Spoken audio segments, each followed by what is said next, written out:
everybody. Make sure my mic's on. How are you today? We don't have anyone on yet. That's okay.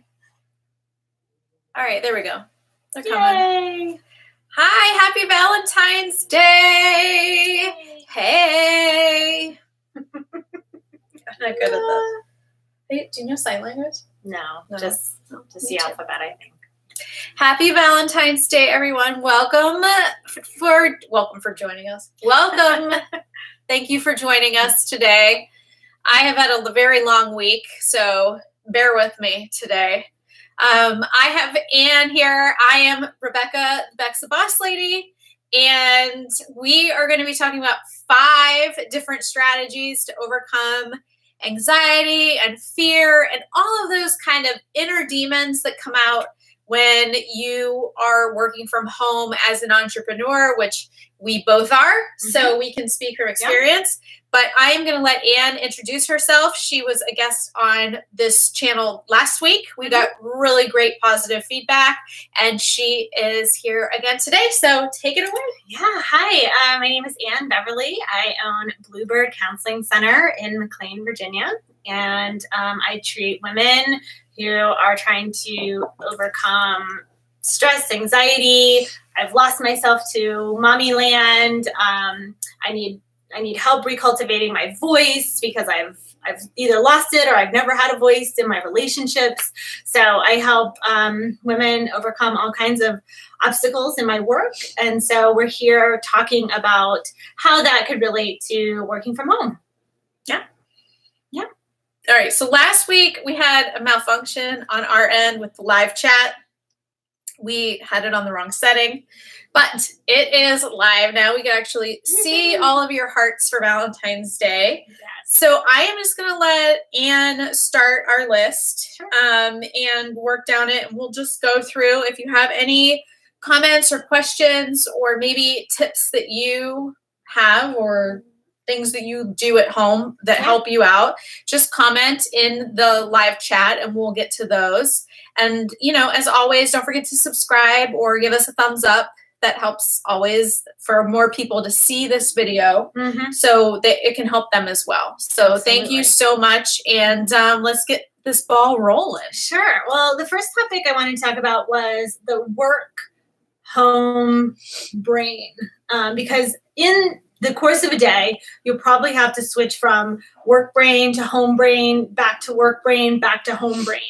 And one thing that could really help you overcome doing that transition a bunch of times is to have a dedicated workspace so that when you enter that room or even that little nook or wherever you have carved out as your workspace, it feels like this is a workspace. I do work here versus if you're just trying to just constantly kind of catch can and working at the kitchen table and it's not a dedicated space, it often feels like you're trying to make it into a workspace, but it's also a home space. You know, if you're somewhere where there are constant interruptions or a TV is always on, or unless that helps you work, I would recommend trying to keep those spaces separate if possible. What if you don't have, like, what if you have a smaller studio apartment or a smaller space? You know, I'm fortunate.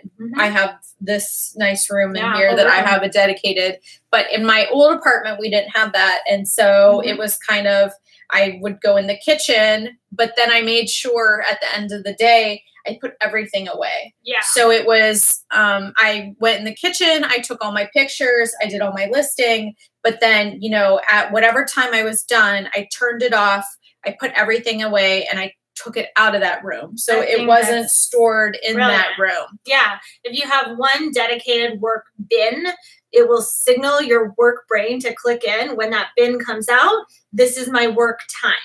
Another solution might be if you have the space to do like a fold out desk. So you only really need some wall space. I know Is there a name for those? I don't know, but you just hang them on the wall and you can kind of put them up like a Murphy bed and then like put them down. So maybe like a Murphy desk. I think that anything or any kind of routine, like if you always make your coffee before you start working, then any of those triggers, whether it's going to be a visual trigger, a smell trigger.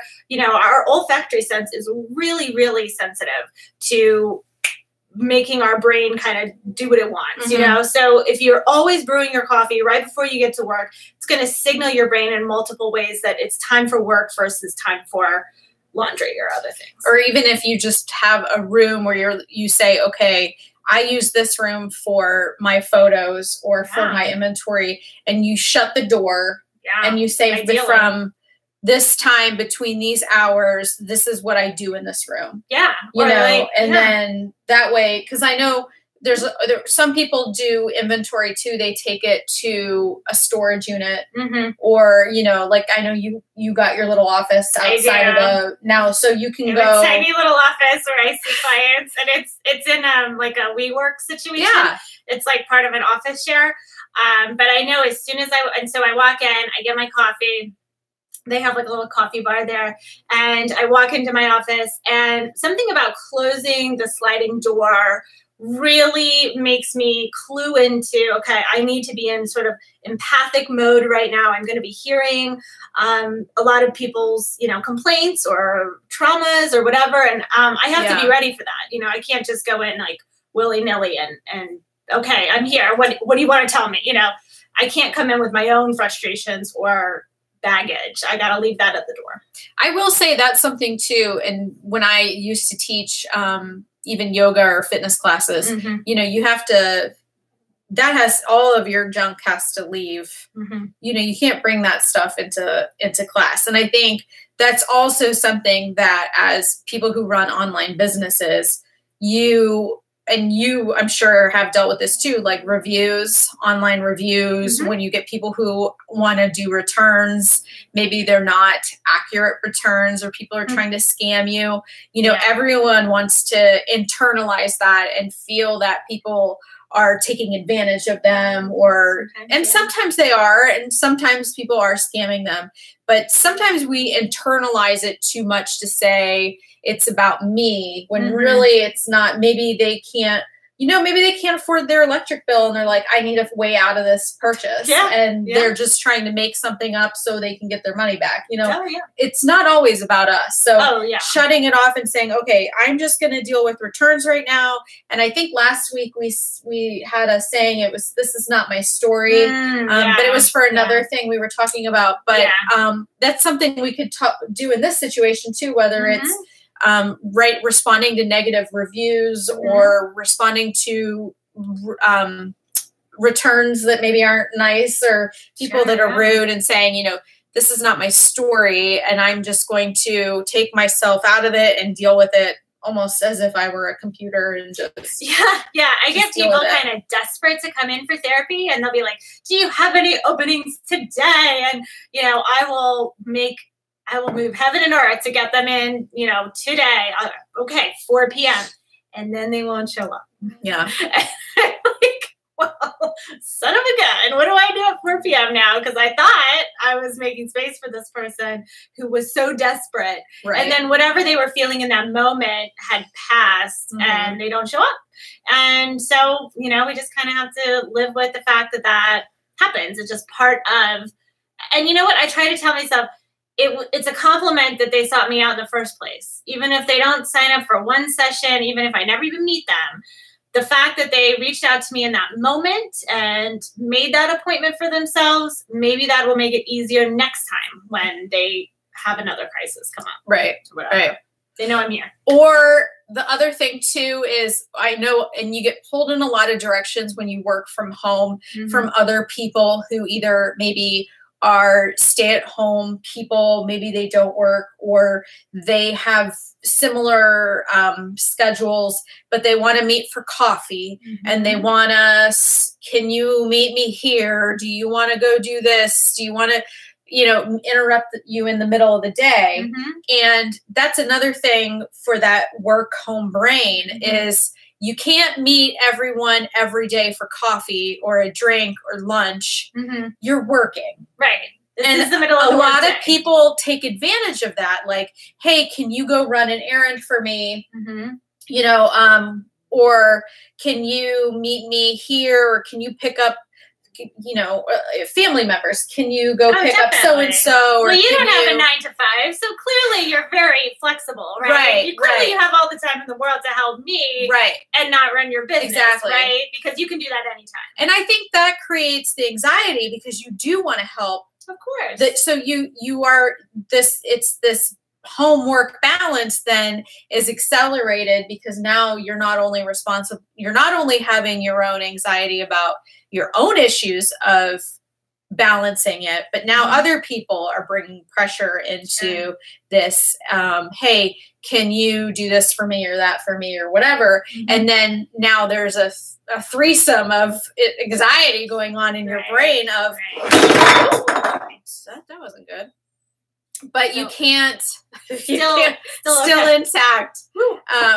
But you can't let other people's expectations. It's okay to say no. Oh yeah. It's okay to say no. And you run into that. We're going to get to another down the road of, not being lonely during the day, but you're going to find a lot of people as you start to build your business out will want to have coffee, will want to network, will want to do things. And you have to your time is precious. And sometimes it's okay to do that because maybe that person has some kind of specialty that you really want to learn. Or maybe you have questions for that person. So it's then mutually beneficial to go meet with that person. But if they're not really adding anything to your life and they're asking you all the time to do more and more, I mean, that's kind of more of a barnacle or a parasitic friend maybe. Yeah. Who's not really going to be reciprocating with you. So, I mean, reciprocal relationships are great. If you have some people you really like hanging out with, I think it's important to have some socialization, but you really have to find your balance because if you're just going to have, cocktails at, 11:30 in the morning and you're not getting any work done, then, you're not going to get paid and you're spending a lot of money on cocktails. Right. So, it's kind of a twofer. Right. So our second strategy we wanted to talk about was making connections, but also the fact that a lot of people that work from home are lonely. So it's true that, you don't have a work family. And some people really benefit a lot from having a work family. But a lot of people have this really idealized view of what it is to have a work family. When I was a teacher, I had a really close work family. We all had the same students and we all, talked every day and we had lunch together and all of those things. And when I left, not one of them reached out to me at all. I never saw them again. So I was really shocked at how it kind of changed. And that's not always true. Some people are friends with, teachers for forever. But you're Facebook friends. We're Facebook friends, yeah, but it's not really the same thing, right? You don't know all their inner workings anymore. So I think that people have an idealized view of what it is to have a work family, and it's not always like you see on The Office or other shows, where people are really close at work. I think that people kind of get down on themselves for not having that support system. My feelings were really hurt when I went from working as a supervisor at Children's Services, having a team of 8 people, plus my coworkers that were the other supervisors, plus everyone that was involved in the agency. And then when I opened my gym and I left, and it was like I didn't, they would comment on Facebook and they came to my grand opening, but then, it was like, I didn't get invited to anyone's Christmas party. I didn't get it was kind of like a real huge wake up call that, I thought everyone were my real friends. And then I was not, I guess. I think it was sad for me because I had to grieve those friendships. Oh, definitely. Yeah. There was a loss for me. Yeah, it can be. I definitely don't think that having a Facebook friend is the same thing as having a real friend that you could. I know. I have 1,500 Facebook friends. How many would I call if I was having a bad day? Maybe 5 of them. Maybe 5. You message them when you join a multi-level marketing group and you ask them if you've heard about this revolutionary new product. And then when you say you're not interested, you never talk to them again. That's about it. Yeah. Yeah, because there's a new product launch at Rodan and Fields. Oh my God! How many messages have I gotten about Spotless? I don't even know what that is. Oh my God! It's for teens. It's not even for adults. I don't know. Oh my God! I've had 25,000 private messages about it, and it's. Acne is not my issue, okay? Wrinkles, sure. Brighten it, absolutely. Big old pores, yep. Got that. Acne, okay. Come on. Yeah. I'm going to draw the line. Okay. Networking can be beneficial, but going out for cocktails every day isn't. We already kind of went through that. Oh, one thing that's really deceptive is that people think that having some kind of texting or private messenger conversation is actually a connection, when really what the statistics show and the studies that have been done is that you really can't create a super authentic connection that way. It really needs to be phone call or through like a video chat service. That's how you make a much more genuine connection. And that's how we kind of fill up our tank that needs to be connected. You mean I have to like actually call and talk to someone? I know, it's so old, it's like cavemen, but yes, we have to actually hear somebody or see somebody and hear them in order to feel really connected to them. I will say that there is this weird sense of, you feel like when you're on social media, and I get this way sometimes, like with Instagram, and, it's very bizarre because the more followers that I get, the more people that I see their posts all the time. And then the more I feel like I know them, but I don't know them. I have no idea who they are in real life, I have actually made some wonderful friends in real life through Instagram, which has been amazing. But there is this sense of community or knowing people that not only is deceiving, like it's this deception of friendship, but it's also misleading because it's it's a false sense of security, because as being someone with chronic illnesses, like no one's calling me when I have migraines for 2 days and saying, hey, I mean, they do write me lovely messages on Instagram and things like that. So I'm not saying no one really checks on me, but it is very lonely in real life, and it's when you're sitting here by yourself and you're listing. So if someone were texting me or calling me, it would feel very different than, if someone were just liking my post.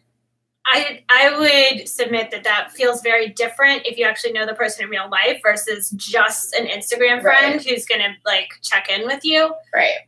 So I think that part of why Instagram friends feel really good is that we all have a little bit of this voyeuristic kind of need a little bit. So if we see like, I'm just going to use the name Shelly. I don't know any Shellys, but like Shelly, she had her third baby. Oh, now that baby had a birthday party. Oh, now we are at the beach. And so now we've kept up with Shelly. We don't know Shelly in real life, but there's something about seeing somebody else's life and you can kind of compare and contrast your own. I think that fills some kind of need, but it's not real connection because you're not really like vacationing with Shelly or going out to coffee with Shelly. You're just sort of seeing her life and you're kind of getting to compare your own. And there's something in that feels really good, but don't get that confused for real connection. It's like when you and I talk about Bravo, like we know those people. I know. Well, I do know Vicki Gunvalson, like she's my older sister. I was going to say mom, but I don't think that's right. I think I'm a lot older than Brianna. I mean, we know a lot about those people, but only what they allow you to see on TV. Like, we really know nothing about it. I was calling Tom Sandoval my best friend for a while because I met him for 30 seconds at a bar in Las Vegas. And I have a picture with him. So clearly he's my new BFF. And he's stunningly gorgeous in real life. And he's not that tall. So I think Ariana's like probably like 5 feet. Anyway, not important, but anyway, okay. But yeah, there is that false sense of knowing someone. Yeah. And then when you do see him in real life, you're like, well, Jesus, I know everything about you. You might not know anything about me. It's been a one-way But it's weird. It's been a one-way connection for a long time. But it's because it's not real. Like there's this false sense of reality. We have been able to create this false sense of reality. Yeah. Like even when I go to Posh Fest and eBay, like I love meeting people that I've helped and that I'm able to share my story. But I wish I knew more about them. But it would be impossible. It's been a one way. Yeah. Yeah, it would be impossible for me to follow everyone's journey and to know everyone else that has either commented or shared with me. Yeah. Oh, yeah, absolutely. And it's nobody's fault, you know? And they might come up to you and you don't know their name. No, I get that a lot. Yeah. And it's not, and I mean, I would love to know everyone's. It's impossible. Yeah. No, I get that. I barely know my own name most of the time. Like, I don't even know. Think about with therapy. I know everything about my clients. Except their names. Well, I just know the name that they've given. I don't know I don't even care if it's a real name or not. But cash payment, it's fine. Mm-hmm. Yeah. Yeah. I have that. We have the government here. So if people want to come in under their alias, great. So basically the moral of number 2 was social media is great, but real connections are better. Just keep it separate. Leaving your home to go to networking events. Oh, that can be to go really to Posh and Sips, to go to eBay Open, to go to and people are like, eBay Open was terrible or Posh Fest was terrible. Well, it's a great opportunity to meet other people. Mm-hmm. So even if the event is the worst thing you've ever attended in your entire life, you make it an opportunity to meet other people. And I think that's what the great thing about these kind of meetups and networking events are. It's the connections that you make with people that are in similar situations, or that you can inspire each other, or you can connect with, or motivate each other, and you can inspire each other to keep going or learn new things or try different stuff. And that's really what the key is there. Yeah, definitely. And a lot of women want to take like girls trips. But sometimes the hubs is like, oh, it's too expensive, or, so these kind of like convention things that go on, I think they're so powerful for women because you get to sort of like travel, leave your family for a minute, which is great for, your autonomy as a person. You get to like make all your own decisions for a couple of days. You're not kind of shackled to, what my family needs at this moment. Not that there's anything wrong with that, but everybody needs a break now and again to just sort of do their own thing. You're meeting other women with like-minded interests. I mean, there really is so many upsides, even if the event sucks, even if the event is no good. Right. All right, number 3. Motivating yourself. This came from an Instagram user, which I struggle with this sometimes because I will go down and eat lunch and then I get sucked into TV. Mm-hmm. It happens to the best of us, yeah. Doesn't mean that you're not motivated. If you've been following along with my laundry saga on Instagram, that's my new washer that is singing in the background. It's like, I am your new washer. It's like, I am here. I'm cleaning your stuff. It's very exciting. Very exciting today in the Black household. Well, that's great. Washing it up. So anyway, I am motivating myself today to do laundry with my new washer. That's what's happening today. Well, that's good. Yeah. Whatever your motivation is, whether it's to like make 1,000 Samsung. Yeah. Yep. If it's to make $1 million, if it's to raise a healthy, happy, kiddo, if it's to have, take care of your elderly dogs or your elderly parents or whatever your motivation is, it's fine to have that motivation. Some people feel unmotivated, and to them, I would say, like, you just get out of what you put into it. And I think one thing that really stifles motivation is either not knowing what to do next or being completely overwhelmed with 85,000 things that you feel like you have to do right now, and you just get too overwhelmed. So I think there's kind of a continuum between I don't know what the heck my next step is. And oh my God, I have too many steps. So for the people that feel really like I don't know what to do next, I would say start experimenting with things. You know, the more you look into things like eBay, which I've heard is kind of confusing. Is that right? Pain in the ass. Yeah. It's like not really user friendly. But the more you do it, the more of an expert you're going to be about that. And if it's really confusing to a lot of people, then you're going to have a skill that not many people have. Right. Which is really advantageous when you are selling. And there's so many other sellers, but maybe they don't know how to sell, or they don't know how to make stuff look good, or they don't know how to name their item well so that it's good in the search results or whatever. So whatever your talent you want it to be, I would say like just start on YouTube with videos about how to do stuff. I mean, it's all there. Sometimes I have to take a step away. Sure. Like sometimes for me, I just need to take a step back because I usually will end up doing too many things, like you said. And then I need to step back and say, what do I really want to be doing? You know, what should I really be focusing on? What do I really want to be doing? And then prioritizing it and then coming back to it and saying, okay, this is where I'm gonna. Oh, definitely. Yeah. And then I see a lot of people that will message me and they're just completely overwhelmed and they don't know how to get started again. Yeah. And primarily it's because like they see this overwhelming amount of work. Like maybe they've bought too much stuff or, you know, they have too much going on with their families and their kids or they're moving and now there's just a lot going on in their personal lives and they have all this stuff, you know, and breaking it down into little bite-sized pieces instead of seeing it as this mountain of things, like breaking it down into bite-sized pieces. How do you eat an elephant? One bite at a time. Right. Yeah. I agree with that.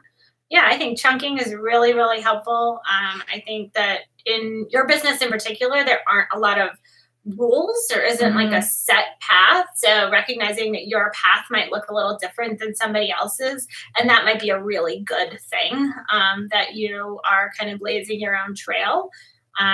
Because you're innovating in a certain way or you're, I don't know, doing something differently. I think that can really distinguish you. So it's so cliche, but everybody says it. Like, you kind of need to be yourself. You need to do the things that feel good to you. And then the people with whom that resonates will come to you. Like, I'm not a therapist for everybody. I don't see everybody that walks through my door.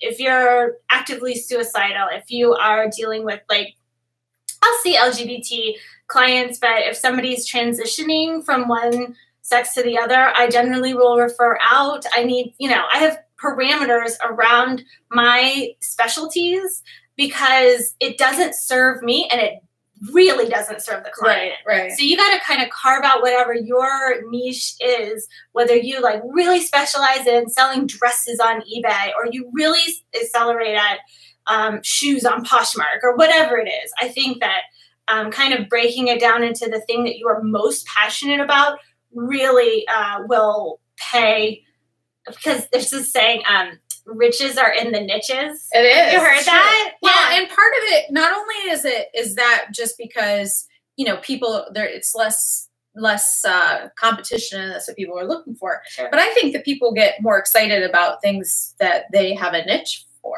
Oh yeah. So you're less likely to have to constantly find motivation for things that you're excited about. Yeah. Like if you love fishing lures and you love fishing and fishing's your thing, yeah, and like you could spend all day looking at fishing lures and fishing poles and this, that, and the other. Like you're less likely to get demotivated over time to sell fishing lures. If you love vintage dolls, if you love vintage china, if you love, if you have something that you truly are passionate about, that you really, really love, maybe it's not the biggest niche in the world, but it's something that you truly love and it's something you're truly passionate about.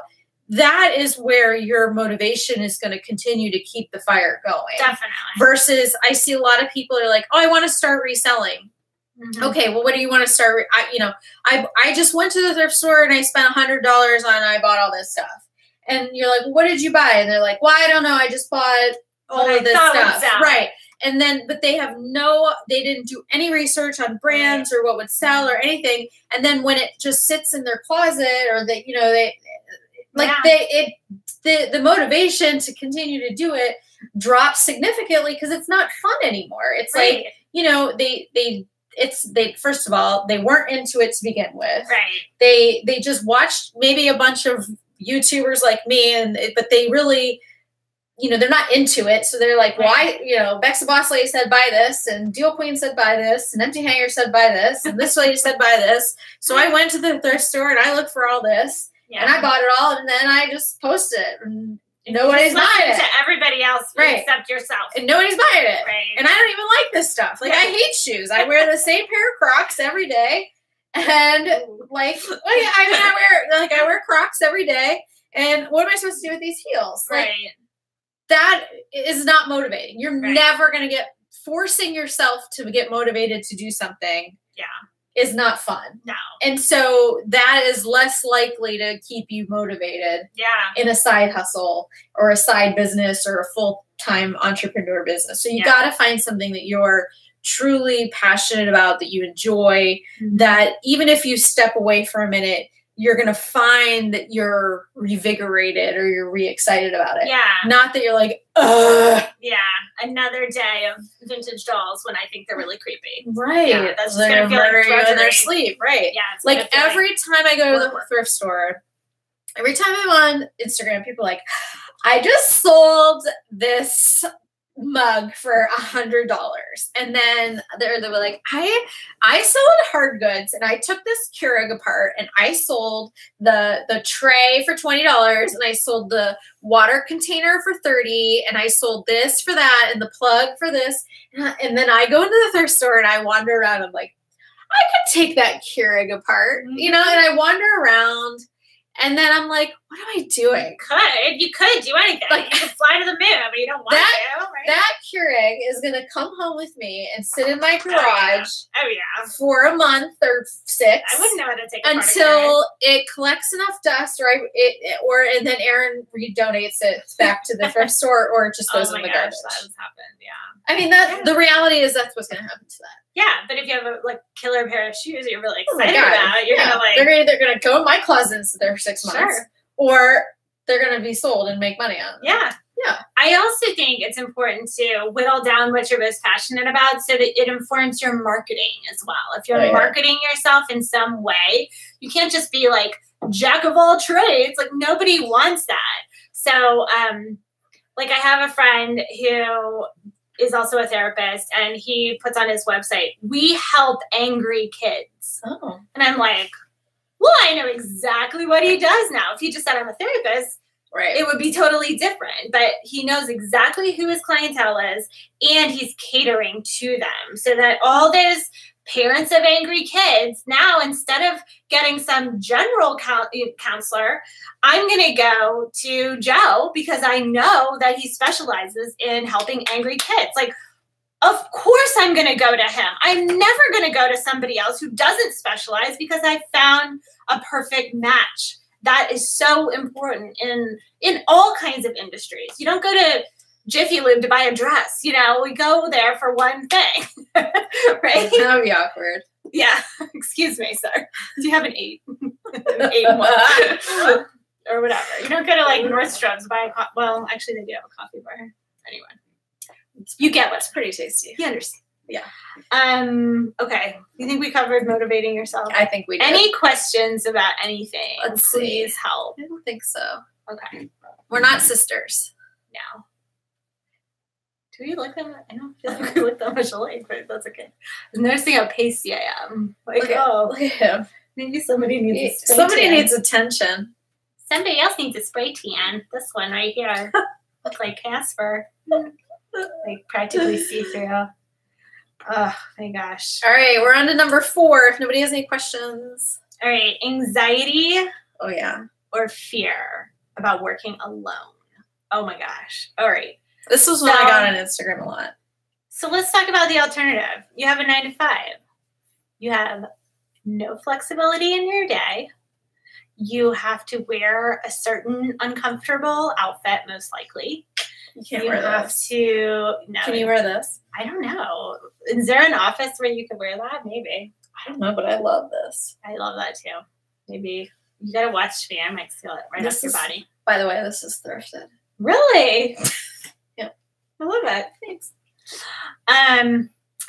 So if you want a 9-to-5, that's always there for you. I mean, 9-to-5 jobs aren't going anywhere. You can pick one up easily. Why work from home? Well, if you have kids, your kids get sick, you have the flexibility in your day to drop everything and cater to your family.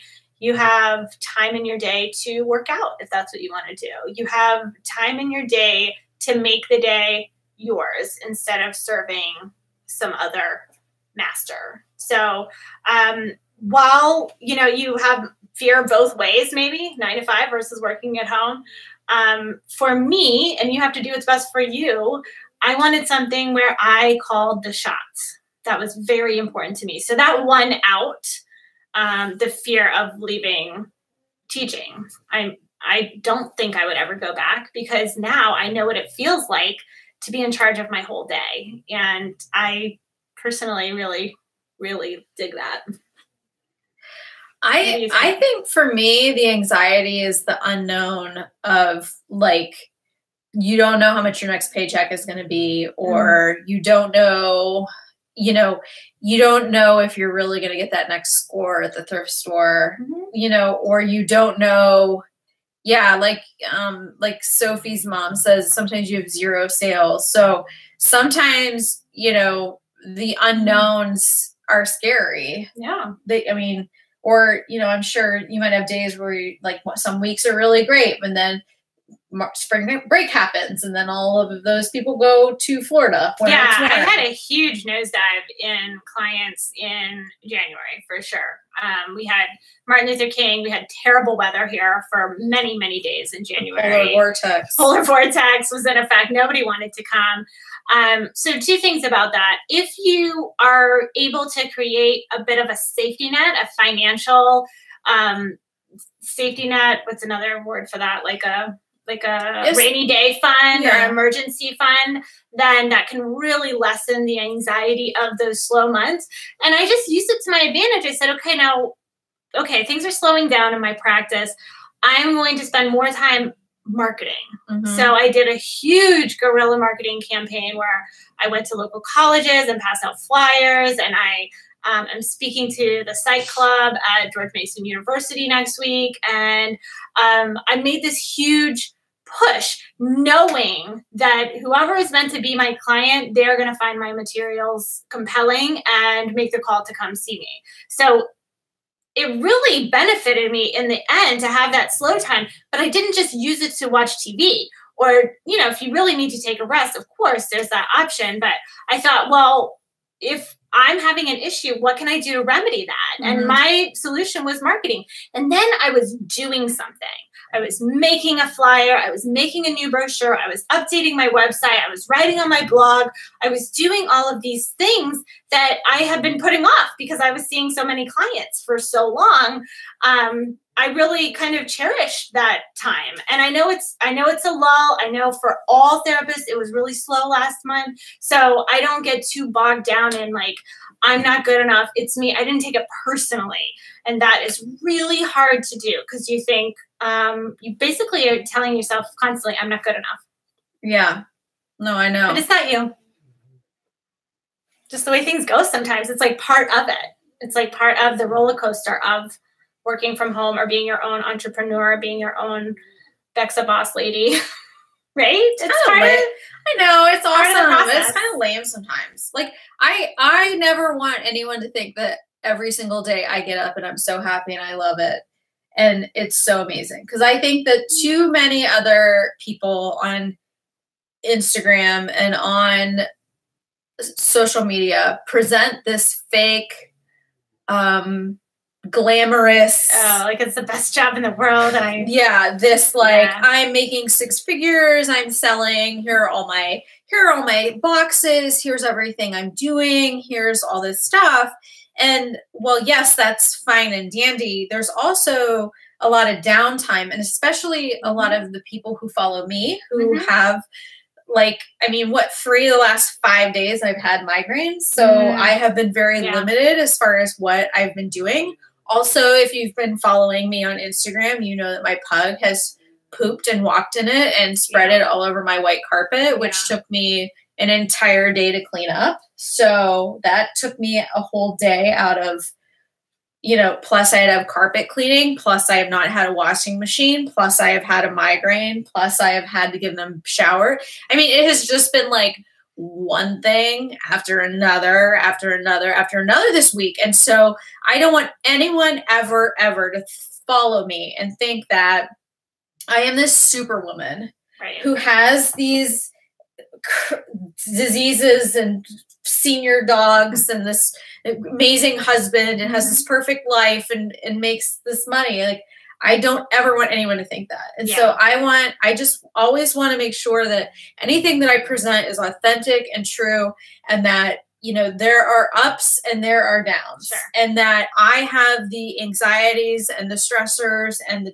the terrors and the fears that everybody else has. The what ifs, like the slow sales, the freak outs, the panics, the fetal position cries, just like everybody else does. I can tell you, when I had pug poop all over my carpet, I was crying in the fetal position. Like, it was really not good. So I just want everyone to know that.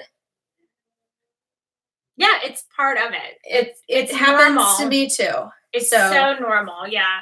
And these people that make it sound so perfect and whatever, they're lying. I don't know. They're just like putting on a facade, because every single person. Well, they're not. Maybe they're not lying, but they're filtering. Some people. Well, some people lie. Yeah. I make $1 million a year doing it. Like, no, you don't. Well, they might sell $1 million, but they're not making $1 million. Right, because you got to pay for inventory. So sometimes there are funny ways to, just massage your data to make it say what you want it to say. And those people aren't really being truthful to themselves and to their public, because they want to appear super successful, and that's how they make their money and get their reputation and whatever. But if you're real, then people can really count on you to give you the straight story. Right. So I have to roll with the punches along with everybody else, and all I can tell you is that there are days where I don't want to do it anymore. And then I just have to get through that day. And then I wake up the next day and I say, okay, today is a new day, and today's going to be different. And I allow myself to have yesterday and to feel the way that I did yesterday. And I allow today to be different. I think that's beautiful. And if I don't, then there's no way to move forward. Yeah. You just constantly are in this hamster wheel of hell. Yeah. That is just a nightmare. So you have to say, okay, yesterday is yesterday, today is today, and tomorrow is not here yet. So we are going to, today I feel great. Today you came over, we did our video. I have a new washing machine. Yeah. And I am wearing my fanciest sweater, thrifted sweater.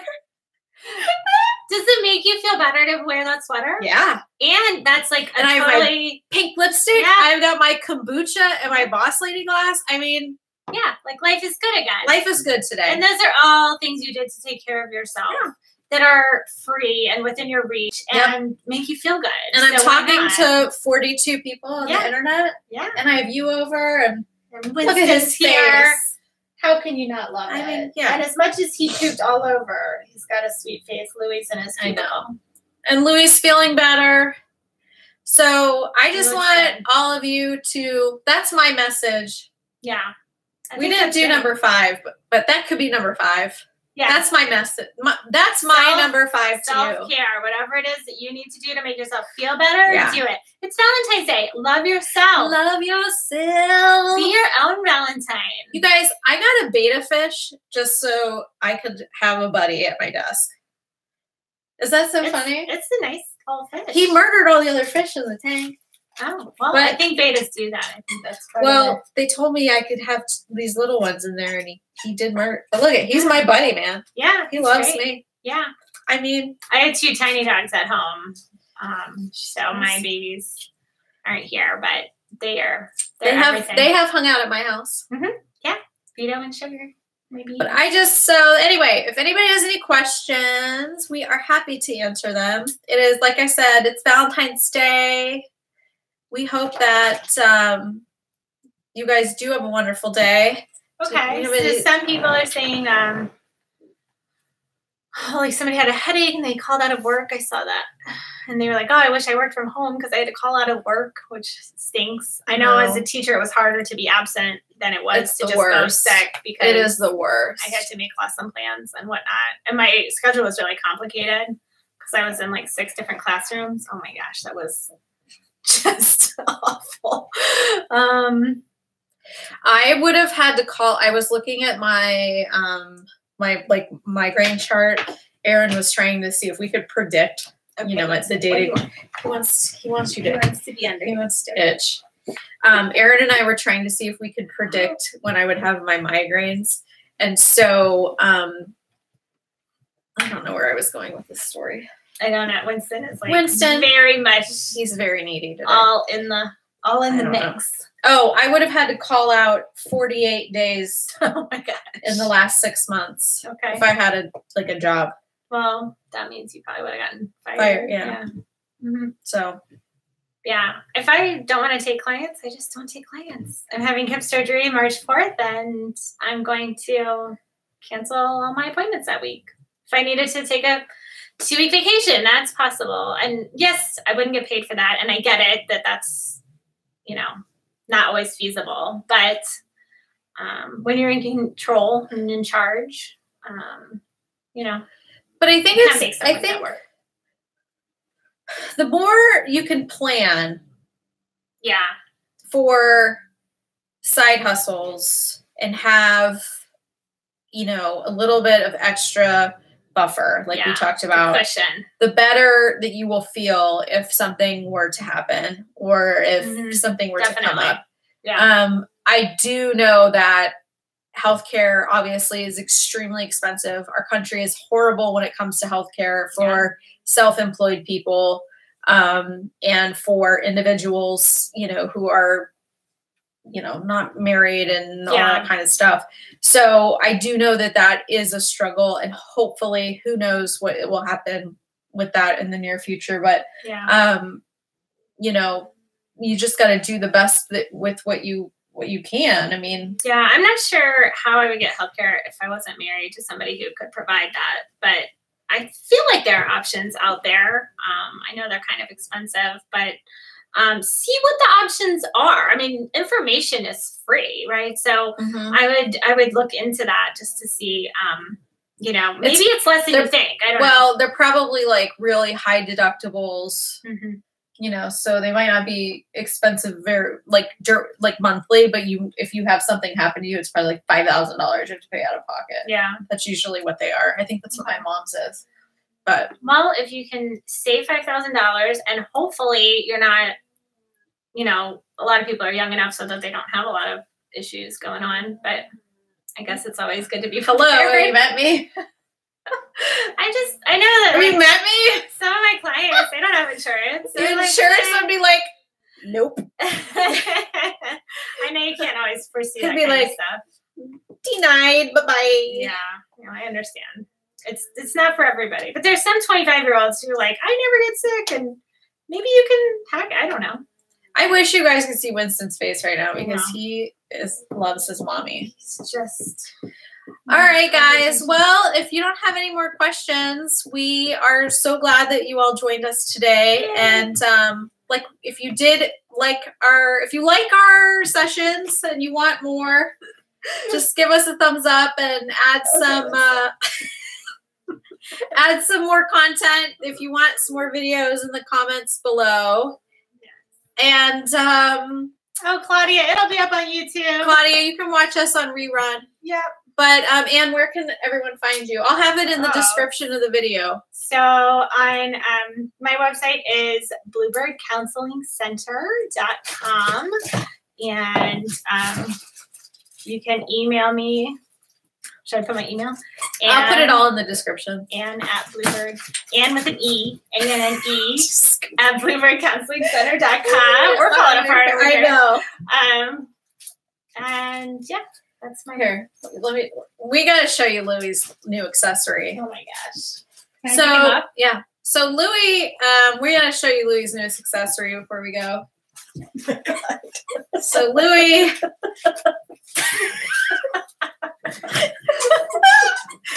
Oh god. Louie has a new accessory on, a little belly buster. But say hi to everyone. Say hi.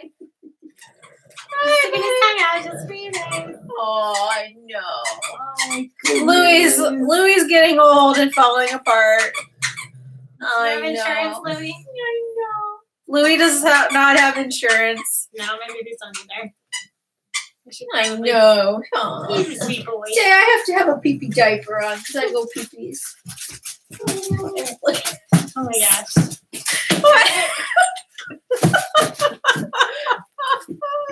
Good boy. My house is like chaos right now. It's part of having kids. Basically, this is how the week has gone. Domestic circus. Domestic circus. That's right. Oh my goodness. All right, guys. Well, thank you so much for joining us. And we'll see you next time. All right. Bye-bye. Bye.